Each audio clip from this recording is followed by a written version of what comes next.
परमात्मा का वास्तविक तत्व समझने के लिए ना तो कोई दृष्टांत ठीक तरह से लागू होता है और ना कोई युक्ति ही।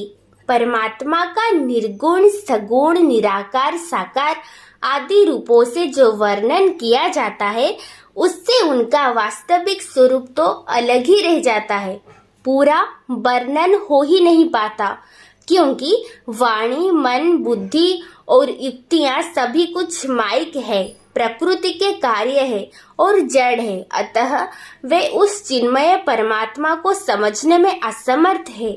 जितने दृष्टांत और युक्तियां बतलाई जाती है वे सब परमात्मा के यथार्थ स्वरूप को समझकर मन बुद्धि उनकी ओर लग जाए इसलिए कही जाती है।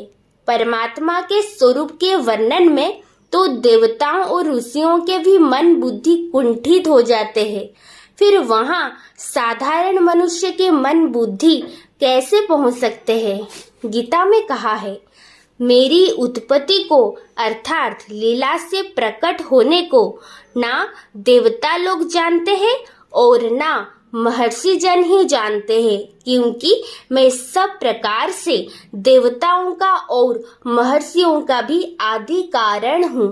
जब देवता और महर्षि गण भी उस तत्व तक नहीं पहुँच पाते तब फिर इस मानवीय बुद्धि से उसे समझना समझाना तो एक बाल चपलता मात्र ही है।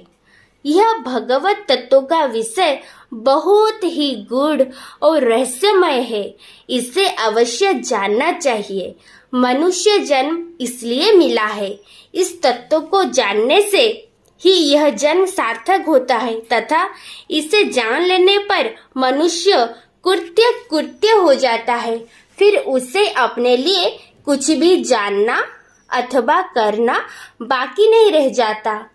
यह विषय इतना दुर्विज्ञ होने पर भी भगवान और महापुरुषों की कृपा से सहज ही जाना जा सकता है।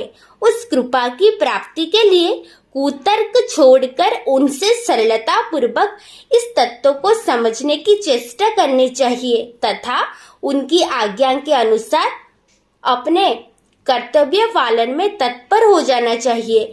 ऐसा करने से ही मनुष्य इस दुर्विज्ञ तत्व को समझकर अपने देव दुर्लभ मानव जन्म को अनायास सफल बना सकता है।